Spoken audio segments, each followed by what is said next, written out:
Good morning. Good morning. Shall we start? Kayal.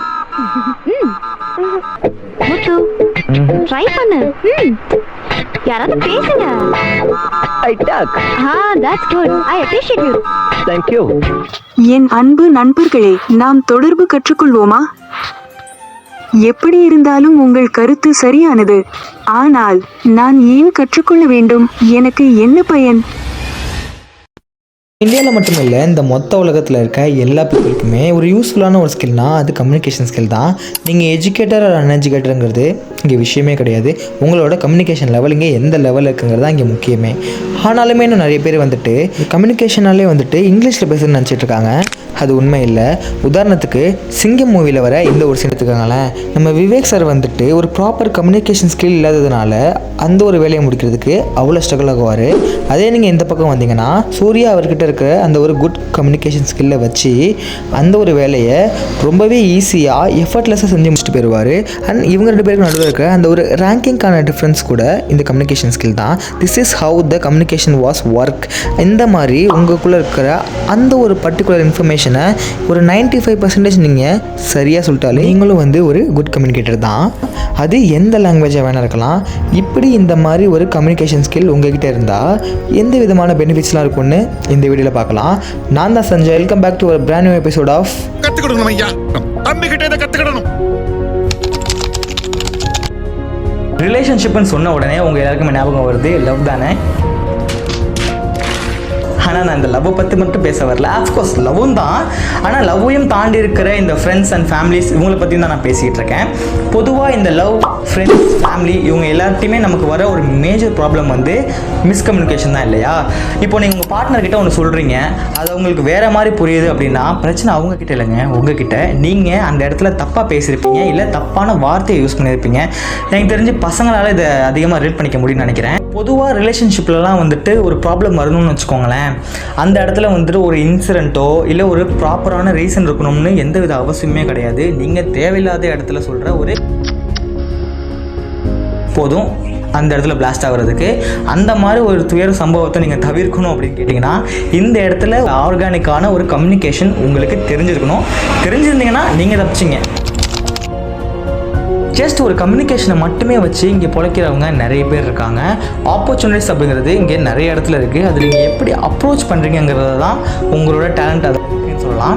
இப்போது சஞ்சய் ஒரு கம்யூனிகேஷனை மட்டுமே வச்சு என்னால் வந்துட்டு ஒரு ஆப்பர்ச்சுனிட்டிஸ் க்ரியேட் பண்ண முடியுமான்னு கேட்டிங்கன்னா கண்டிப்பாக முடியும். அப்படி ஆப்பர்ச்சுனிட்டிஸை க்ரியேட் பண்ணாமல் இருக்கிற ஒரு ஆள் நான் தான். என்னுடைய பர்சனல் எக்ஸ்பீரியன்ஸை வச்சு நான் உங்களுக்கு ஒன்று சொல்கிறேன். என்னுடைய காலேஜில் வந்துட்டு ஒரு எக்ஸிபிஷன் வச்சுருந்தாங்க. எங்களுக்கு வந்து ஒரு ப்ராஜெக்ட் வந்து அலெக்ட் பண்ணியிருந்தாங்க. ஆக்சுவலாக வந்துட்டு எங்களுக்கு கொடுத்த ப்ராஜெக்ட் தான் வந்து ரொம்ப கஷ்டமான ப்ராஜெக்ட்டும் கூட. நாங்கள் வந்துட்டு அதை கஷ்டமாலாம் எடுத்துக்கல.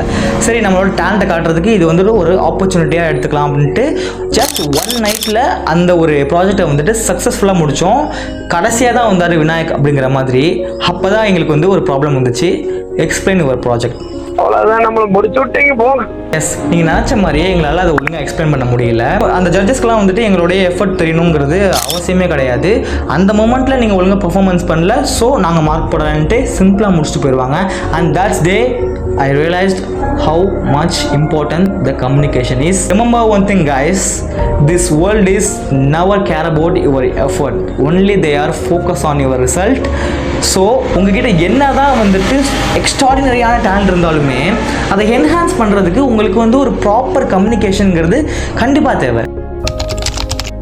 நீங்கள் என்னைக்காச்சும் யோசிச்சிருக்கீங்களா? இந்த ஸ்போர்ட்ஸ் கேம்லாம் வந்துட்டு வின்னர், சாம்பியன்ஸ் அப்படின்னு ரெண்டு வார்த்தையை வந்துட்டு ஃப்ரீக்வெண்ட்டாக யூஸ் பண்ணிகிட்டே இருப்பாங்க. வின்னர்னாலும் வின் பண்ணுறவங்க தான், சாம்பியன்ஸ்னாலும் வின் பண்ணுறவங்க தான். அப்புறம் எதுக்காக இதை வந்துட்டு பிரித்து பேசுகிறாங்கன்னு என்னைக்காச்சும் யோசிச்சிருக்கீங்களா? இந்த கண்டென்ட் எழுதும்போது நான் யோசித்தேன், நானே சொல்லிடுறேன். இப்போது வின்னர் அப்படின்னா வந்துட்டு அந்த ஒரு பர்டிகுலர் கேமை வின் பண்ணுறது தான் வின்னர்னு சொல்லுவாங்க. இதே சாம்பியன் அப்படின்னா லீகோட முக்கியமான மேட்சஸ்லாம் வின் பண்ணி வர அந்த ஒரு டீமை தான் சாம்பியன்ஸ்னு சொல்லுவாங்க.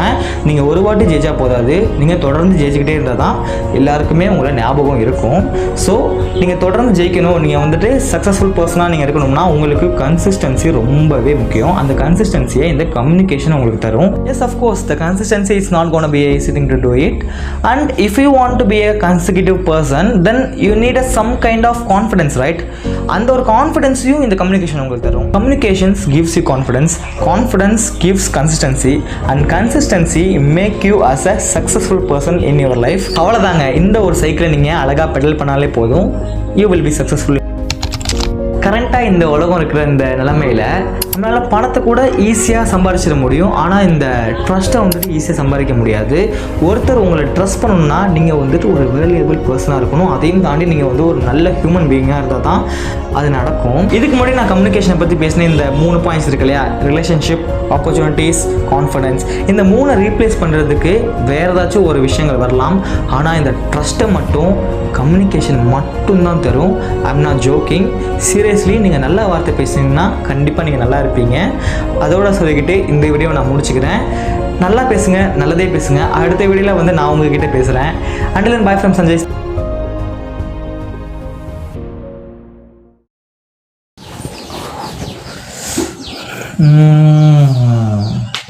இன்ட்ரோ க்ரியேட் பண்ணியாச்சு. அவுட்ரோ என்ன கொடுக்கலாம்? ஏதாச்சும் ஒன்று நல்லா கொடுக்கணும்ல. எல்லோரும் பண்ணுற மாதிரி பண்ணுவோமா? இப்படி பண்ணுவோமா? இப்படி பண்ணுவோமா? கையை பிடிச்சிப்போமா?